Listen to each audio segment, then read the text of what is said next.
बिस्मिल्लाहिर्रहमानिर्रहीम अस्सलाम वालेकुम। मैं हूं मोहम्मद जुनैद हलीम। नाज़रीन, उम्मीद है आप सब खैरियत से होंगे। नाज़रीन, सिडनी में होने वाला दहशतगर्दी का वाक़या जिसमें ज्यूश लॉबी को निशाना बनाया गया है, ये बुनियादी तौर पे रॉ और मोसाद की एक और शर्मनाक कार्रवाई थी जो कि नाकाम हुई है, और जो उनकी साजिश का एक प्रोपेगेंडा की कोशिश थी वो भी उसकी हंडिया बीच चौराहे फूट चुकी है। और पता चल चुका है कि जो बाप है वो भारतीय पासपोर्ट पर कुछ रोज़ पहले अपने बेटे के साथ फिलिपाइन भी गया और वहाँ से दाइश से उन्होंने ट्रेनिंग हासिल की थी किस तरह से दहशतगर्दी का हमला सर अंजाम देना है। अब ये सारा कुछ मंजर आम पर आ चुका है। बीबीसी समेत पूरी दुनिया का मीडिया इसे रिपोर्ट कर रहा है। हाँ, ये चीज़ ज़रूर सामने आई है कि जिस दहशतगर्दी के वाक़े में बहुत से सवालात हैं कि आखिर 20 मिनट तक जो मौत का नाच वहाँ पे नाचा जाता रहा, जो वहाँ पे फ्री चिट या खुली छूट दी गई थी बाप बेटा को फायरिंग करने की, और वहाँ पर पुलिस एहलकारों के होते हुए आखिर उन्हें रोकने की कोशिश क्यों नहीं की गई, तो इसका जवाब यकीनी तौर पर ऑस्ट्रेलियन ऑफिशल्स को, उनकी गवर्नमेंट को देना है। और साथ में जो अहमद अल अहमद है उसके ऊपर भी बहुत से यकीनी तौर पे उसकी दाद दी जा रही है, उसकी बहादुरी को, और जो ज़बरदस्त उसने कारनामा अंजाम दिया है उसके ऊपर भी हम देख रहे हैं कि पूरी दुनिया से रिएक्शन आ रहा है। उसे हीरो के तौर पे उसकी काविश को खराज तहसीन पेश किया जा रहा है। नाज़रीन, इस पर कुछ तफसील से आपके साथ मालूमात शेयर करते हैं, फिर आपको बताएंगे कि एक शर्मनाक हरकत की है भाजपा सरकार के एक सीएम ने। बिहार का ये सीएम है नीतीश कुमार, और ये एक सेरेमनी के अंदर अपॉइंटमेंट लेटर दे रहा था एक खातून, मुस्लिम खातून डॉक्टर को, और उसने नकाब कर रखा था, और पहले उसने मुंह से नकाब उतारने का कहा, और चंद ही लम्हों में, इतनी देर में कि कोई रिएक्शन आता उस खातून की तरफ से, अपने हाथों से उसने उसका नकाब खींचकर नीचे उतारा है, जिसके ऊपर पूरी दुनिया से लानत मनामत तो हो ही रही है नीतीश कुमार की।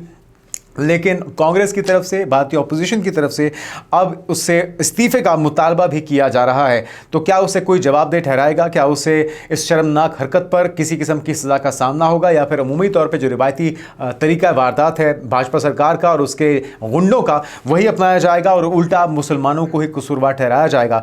इस पर भी बात करते हैं और फिर बताएंगे आपको कि चाइना की AR हेलमेट से G10C की जो एक अफादियत थी उसमें कई गुना मज़ीद इजाफा होने जा रहा है। और नाज़रीन, ये वही AR हेलमेट है जो कि इस वक्त मौजूदा तौर पे चाइना के J20 के पायलट्स अपने इस्तेमाल में लेकर आते हैं। किन खुसूसियात का हामिल है ये हेलमेट, और इसके पाकिस्तान एयरफोर्स के पायलट्स के इस्तेमाल में आने से मजीद इसकी अफादियत J10C की कितनी बढ़ जाती है, इसका भी जायज़ा लेंगे। और फिर आखिर में जाते जाते आपको कुछ खबरें देंगे। एक तो बरतानवी जरीदे की तरफ से राफेल के तमाम नंबर्स अब मंजर-ए-आम पर लाए गए हैं मई में होने वाली पाक भारत जंग के अंदर, क्योंकि पाकिस्तान तो पहले ही ये नंबर सामने ला चुका था और पूरी दुनिया इसको मान भी रही थी। भारत से सवाल भी पूछा जा रहा था, लेकिन उनकी एयरफोर्स, उनकी सरकार की तरफ से इससे टाल मटोल की जा रही थी। लेकिन अब बरतानवी जरीदे की तरफ से उसके नंबर्स मंजर-ए-आम पर लाए गए हैं।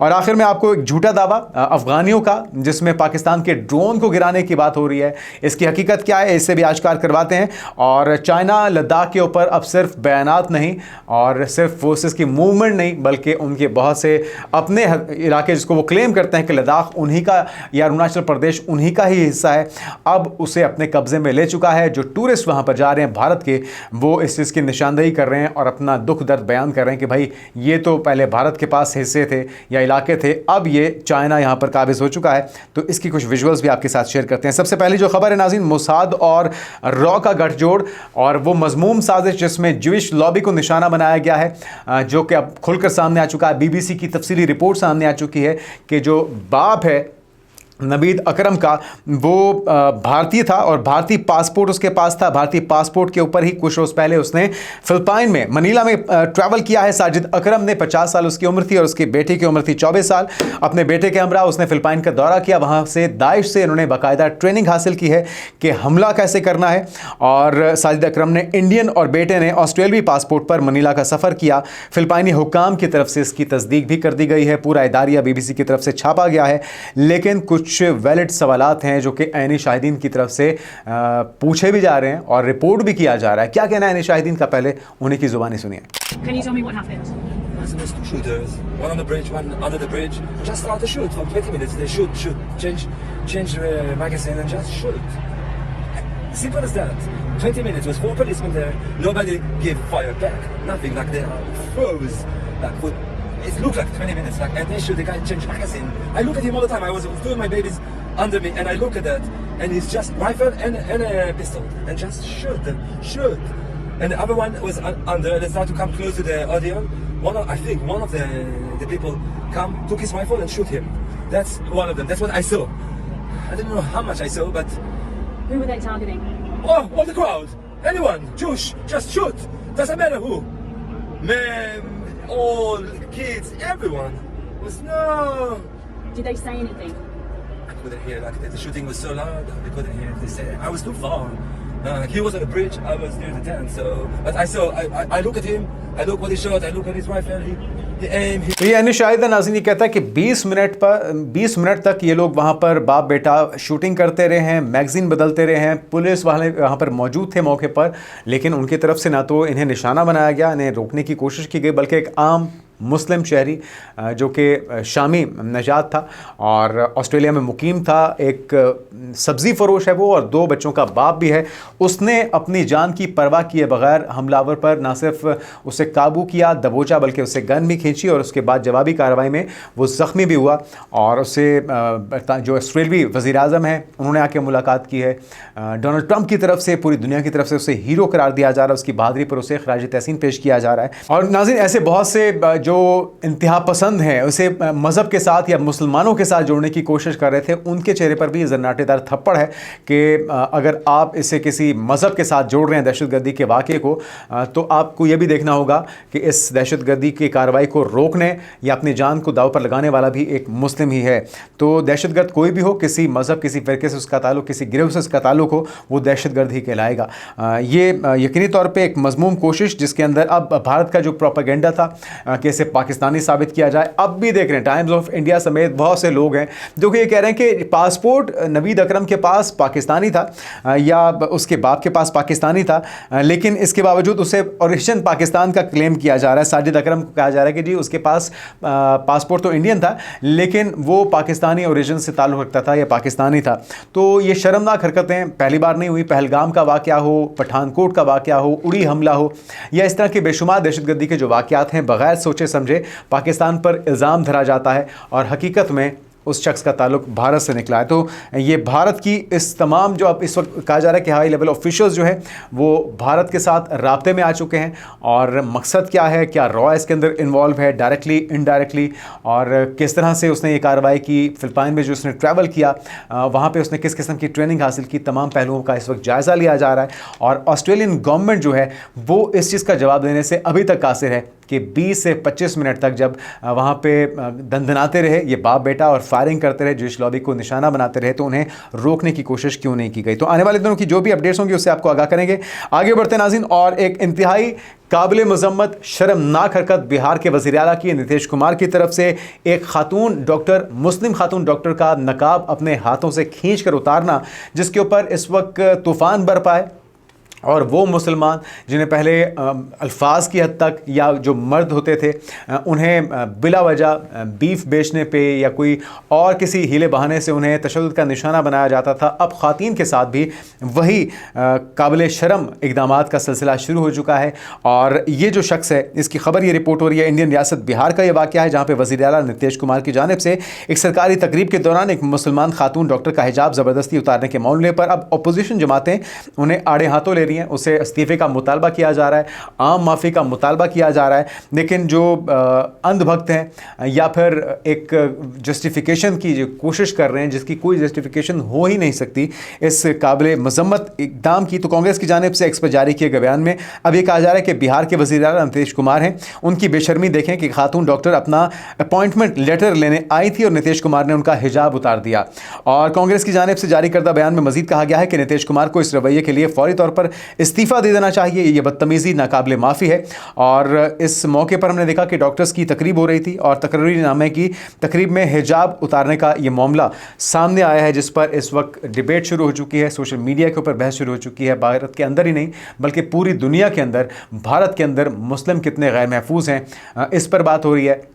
और एक बार फिर से कायद-ए-आज़म की दूरअंदेशी को सलाम पेश किया जा रहा है कि वो दो कौमी नज़रिया जिसकी बुनियाद पे पाकिस्तान मर्ज़ वजूद में आया था, आज फिर से उसकी अहमियत को उजागर किया है नीतीश कुमार जैसे अंधभक्त ने, इंतहा पसंद ने और छोटी जहनीत के इंसान ने, जिसने अपने हाथों से एक खातून की इज़्ज़त पे हाथ डाला है और उसके नकाब को नहीं उतारा बल्कि मुसलमानों की इज़्ज़त उतारने की कोशिश की गई है, जिस पे जितनी भी इसकी मजम्मत की जाए कम है।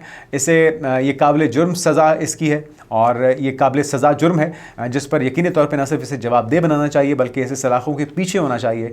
और जब तक इसे इबरत का निशान नहीं बनाया जाएगा, इस तरह से मुसलमानों की, मुस्लिम बच्चियों की, खातीन की इज़्ज़तें उछाली जाती रहेंगी। आगे बढ़ते नाज़रीन, अब आपको खबर देते हैं एयर हेलमेट्स की, जो कि पाकिस्तानी पायलट्स के हैंडओवर किए जा रहे हैं। जेट एंड सी के मोहलिक होने की खबरें सामने आ रही हैं। इन हेलमेट्स के मिलने के बाद किन सलाहियतों का यह हामिल होगा, यह आपको बता देते हैं। अभी तक ये चाइनीज़ जो J-20 फाइटर जेट्स हैं उनके पायलट्स के ज़रिए इस्तेमाल थे और पाक फ़िज़ाया के जेट एंड सी तैयारों में चीन का जदीद एयर हेलमेट माउंटेड डिस्प्ले शामिल कर दिया गया है। इससे पायलट दुश्मन फ़िज़ा में ज़्यादा तेज़ी से देखने, फैसले करने और फायर करने के काबिल हो जाएंगे। और हेलमेट के ज़रिए पायलट सिर्फ सर घुमाकर हदफ को लॉक और हथियार फायर कर सकता है, यानी कि अपने हेड मूवमेंट से ही अपने हदफ को ना सिर्फ ही लॉक कर सकते हैं बल्कि उसे निशाना बनाने की सलाहियत भी रखते हैं। तो ये सिस्टम AESA रेडार, IRST और डेटा लिंक से मिलने वाली मालूमात को एक ही मंजर में दिखाता है। इसे दुश्मन को निशाना बनाने में लगने वाले वक्त अहम सेकंड्स में कम कर दिए जाते हैं और इस पर जो ड्यूरेशन है बुनियादी तौर पे वो भी काफ़ी ज़्यादा कम हो जाएगी अपने हदफ को निशाना बनाने की। तो करीबी फ़िज़ाई लड़ाई WVR ने high of bore site missiles की सलाहियत मुकम्मल तौर पर इस्तेमाल हो सकेगी इससे। और EOIR रात के वक्त ऑपरेशंस के लिए नाइट विजन और विजुअल्स भी इस हेलमेट में शामिल होंगे, यानी कि अंधेरे में भी बेहतरीन इसका रिजल्ट होगा और इसकी कैपेबिलिटीज़ हैं। और इसके अलावा नाज़रीन ज़्यादा G फोर्स में भी हेड ट्रैकिंग दुरुस्त रहती है जिससे निशाना ख़ता नहीं होता, पायलट पर जहनी दबाव कम होता है और सर्वाइवेबिलिटी इस पर बढ़ जाती है। इस टेक्नोलॉजी से पाक फ़िज़ाया को BVR लड़ाई में भी बेहतर फ़िज़ाई आगाही मिलती रहेगी। इसके अलावा इस पेशरफ से जाहिर होता है कि चीन अब सिर्फ तैयारे नहीं बल्कि जदीद पायलट मशीन टेक्नोलॉजी भी मुंतकिल कर रहा है पाकिस्तान को। इसके अलावा जेट एंड सी 4+ जनरेशन और बाज़ पहलुओं में 5th जनरेशन वर्क फ्लो के करीब पहुंच गया है। मजमूई तौर पर यह अपग्रेड पाक फ़िज़ा की रडार, मिसाइल और नेटवर्क वॉरफेयर की मौजूदा बर्तरी को मज़ीद मजबूत कर देता है। तो ज़बरदस्त ये इजाफा है जेट एंड सी की कैपेबिलिटीज़ में, उसके फाइटर जेट्स और जो उसके पायलट्स हैं उनकी सलाहियतों में इस हेलमेट्स के मिलने के बाद कई गुना मज़ीद इजाफा होने जा रहा है। अब आते हैं नाज़रीन बरतानवी जरीदे के उस तमाम सबूतों की तरफ जो कि उन्होंने मई में होने वाली पाक भारत जंग के बाद मंजर-ए-आम पर लेकर आए हैं, तमाम तर सबूतों के साथ। वो सबूत जो पाकिस्तान पहले कई बार दे चुका है, अब बरतानवी जरीदा भी मंजर-ए-आम पर ले आया है। क्या सबूत है ज़रा सुनिए। बरतानवी जरीदा है नाज़रीन, मई में होने वाली पाक भारत जंग के दौरान गिराए गए 4 राफेल तैयारों के नंबर सामने ले आया है। बरतानवी दिफाई जरीदे एरो की मैगजीन की तहकीकी रिपोर्ट में बताया गया है कि मई में पाकिस्तान और भारत के दरमियान होने वाली 52 मिनट की फ़िज़ाई जंग में भारतीय फ़िज़ाया के 4 राफेल तैयारे तबाह हुए थे और पाकिस्तान भी 4 ही राफेल का क्लेम कर रहा है, दीगर तैयारे और इसमें शामिल भी थे। रिपोर्ट में बताया गया कि तबाह राफेल तैयारों के नंबर BS-001, BS-021, BS-022 और BS-27 थे, जबकि भारत इन चारों तैयारों की सीरियल नंबर्स के साथ कोई वाज़ेह तस्वीर पेश करने में नाकाम रहा है। और पाकिस्तान पहले ही कह चुका है कि जी आप अपनी तफसीलात, अपनी डिटेल सामने ले आइए, हम अपने ले आते हैं, पता चल जाएगा कि किसके कितने तैयारे शॉर्ट हैं। तो रिपोर्ट पाकिस्तान के मल्टी डोमेन ऑपरेशंस ने भारतीय फ़िज़ाया को मफलूज किया। भारतीय फ़िज़ाया के मजमूई नुकसानात में 4 राफेल और MiG-29, Su-30 और बेरूने ड्रोन इसमें शामिल हैं, जबकि बरतानवी जरीदे की रिपोर्ट में मजीद कहा गया है कि 10 मई को J-17 थंडर ब्लॉक C ने उधमपुर में दिफाई निज़ाम S-400 को भी तबाह किया और पाकिस्तानी फ़िज़ाया ने बरनाला में भारतीय कमांड एंड कंट्रोल सिस्टम भी तबाह किया। ये सारे दावे बरतानवी जरीदे एक ही के हैं। और रिपोर्ट में बताया गया कि भारतीय air chief of defence staff general Anil Chauhan ने इंटरव्यू में भारतीय तैयारों की तबाही तस्लीम की थी। इससे कबल भारतीय फ़िज़ाया ने ऑपरेशन स्विफ्ट रिटार्ट में भी भारतीय MiG-21 मार गिराया था। तो ये हैं वह सारे सबूत जो कि अब पूरी दुनिया की तरफ से सामने लाए जा रहे हैं। भारतीय एयरफोर्स हो या भारतीय सरकार हो, वो चाहे जितना मर्जी आंख चुराएं, जितना मर्जी आप सवालों के ऊपर पर्दा डालें, दुनिया जो है वो जान चुकी है कि किसका कितना नुकसान हुआ और पाकिस्तान के दावों में कितनी हकीकत है। आगे बढ़ते नाज़रीन, और एक और झूठ पकड़ा गया है। अफगान सोशल मीडिया पर उसे बेनकाब किया गया है। पाकिस्तानी ड्रोन गिराने का झूठा दावा उनकी तरफ से किया जा रहा था। खबर क्या है ज़रा सुनिए। सोशल मीडिया पर एक अकाउंट जो कि अफगान अकाउंट था, उसने दावा किया था कि अफगान फोर्सेस ने पाकिस्तानी ड्रोन मार गिराया है। मतलब आप देखिए तो इनकी जुर्रत और हौसले का आपको दाद देनी होगी कि किस कदर ये लंबी लंबी छोड़ने पर मजबूर हो चुके हैं, क्योंकि ये आजकल जो कंपनी है ना इनकी, गोदी मीडिया या नई दिल्ली के साथ इनके रवाबित हैं, ये झूठ बोलना सीख चुके हैं। लेकिन इनको पता नहीं है कि कि पाकिस्तान के साथ दो नंबरी करना इतना आसान नहीं है। हकीकत में ये दावा गुमराहकुन और जाली है। तस्वीर में दिखाए गए ड्रोन पर बुर्राक का नाम लिखा हुआ है। बुर्राक पाकिस्तान का मकामी तौर पर तैयार करदा यूएन मेड कॉम्बैट ए व्हीकल है और इसमें तस्दीकशुदा तस्वीर से मुआवजा करने पर वाज़ेह फ़र्क सामने आया है। असल पाकिस्तानी बुराक ड्रोन का डिज़ाइन और साख्त वायरल तस्वीर ड्रोन से बिल्कुल ही मुख्तलिफ है और वायरल तस्वीर में दिखाया गया कि ड्रोन पाकिस्तानी बुराक नहीं है। तो इससे नाज़रीन साबित होता है कि अफगान जो सेल्स हैं, मीडिया सेल्स हैं, जो अफगान अकाउंट्स हैं, वो झूठे दावे कर रहे हैं और इन दावों में किसी किस्म की कोई हकीकत मौजूद नहीं है और इसका भांडा भी फोड़ दिया गया है पाकिस्तानी तज्ज़ियाकारों की तरफ से। और उसका मुआवजा जब किया गया है तो वो बुराक जो पाकिस्तान में तैयार करता है उसकी साख्त और जो उन्होंने क्लेम किया है पाकिस्तानी ड्रोन गिराया है उसमें वाज़ेह फ़र्क देखा जा सकता है। तो इस तरह के झूठ बोलकर अफ़गान तालिबान को कुछ हासिल होने वाला नहीं है। बेहतर है कि ये जो एनर्जीज़ हैं या ये जो प्रोपेगेंडा है आप अपनी दहशतगर्दी के ऊपर काबू पाने में इस्तेमाल करें ताकि शायद आपके मुल्क में अवाम की ज़िंदगी बेहतर बनाई जा सके। आखिर में नाज़रीन जाते जाते आपको खबर देते हैं, लद्दाख के कुछ इलाकों को चाइना ने अपने कब्जे में लिया है। जो वहाँ पर पहुँचने वाले टूरिस्ट थे वो विजुअल दिखा रहे हैं, सबूतों के साथ बता रहे हैं कि भाई ये इलाके इस वक्त चाइना के कब्जे में है। ये कोर 14 है नाज़रीन, इस इलाकों को कहा जाता है जिसे फायर एंड फ्यूरी कोर भी कहा जाता है। 30वीं इन्फेंट्री डिवीजन और त्रिशूल डिवीजन इसे कहते हैं। 72वें इन्फेंट्री डिवीजन के बारे में कहा जा रहा है कि जी वो कहाँ गई जो कुछ अर्सा पहले भारत के पास हुआ करती थी माजी में। तो अब 8वीं माउंटेन डिवीजन कहाँ चली गई? ये डिवीजन बुनियादी तौर पर दराज, करगिल और बतालक के इलाकों में पाकिस्तान के साथ लाइन ऑफ कंट्रोल LOC की निगरानी की जिम्मेदार है। और आज़ाद फॉर्मेशंस कहाँ पर हैं ये सवाल भी पूछा जा रहा है। तो इस कोर में दीगर आज़ाद ब्रिगेड भी शामिल हैं जिनमें 102 आज़ाद इन्फेंट्री ब्रिगेड शामिल हैं जो सियाचिन ग्लेशियर के इलाके की जिम्मेदारी है। ये सियाचिन ग्लेशियर के करीब ही वाक़ है और एक आज़ाद बख्तरबंद ब्रिगेड और रिजर्व के लिए आज़ाद इन्फेंट्री ब्रिगेड भी इसमें शामिल हैं। जो वहाँ पर मौजूद ऐनी शाहिदीन हैं वो क्या बयान कर रहे हैं, जाते जाते वो भी सुनिए। ये जो है चाइना का बॉर्डर है जो हमारा इंडिया का था। पूरा चाइना वाला कब्जा करके अभी 4,500 ऊंचाई में है और करीब हम लोग 4,500 ऊंचाई पे हम लोग खड़े हैं अभी। और ये भी चाइनी का है, अभी दिखाते हैं चाइना का बॉर्डर लोग और हम लोग का इंडियन यहाँ से जो कट करके रहा है भाई। तो नाज़रीन मेल एक्सचेंज ऑफिस वहाँ पे बनाया जा चुका है। इलाके ना सिर्फ कब्ज़े में ले लिए गए हैं बल्कि अब वहाँ पर आप चाइनीज़ लिखी हुई भी देख सकते हैं उस ऑफिस के ऊपर जो वहाँ पर बनाया गया है। और जो मकामी लोग हैं वो अपना दुख दर्द बयान कर रहे हैं। इंडियन फोर्सेस यकीनी तौर पे उनके इल्म में होगा और उनका जो फोकस है वो लद्दाख में होने वाले मुजाहरों पर तो होता है। जब लद्दाख के अवाम अपना हक मांगते हैं तो वहाँ के क्लाइमेट एक्टिविस्ट को गिरफ्तार किया जाता है और उसे तशद्दुद का निशाना बनाया जाता है।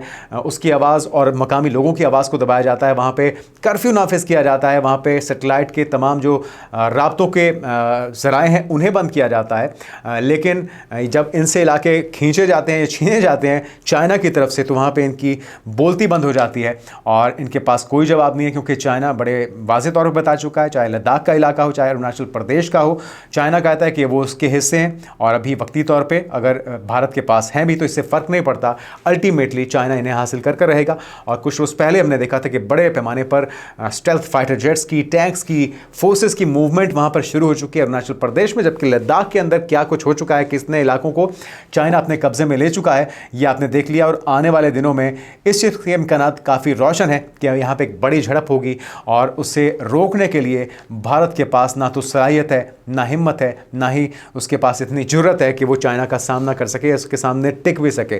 तो आने वाले दिनों की पेशरफ से आपको आगाह करते रहेंगे। अब तक के लिए इतना ही, अपना ख्याल रखिएगा। अल्लाह हाफ़िज़।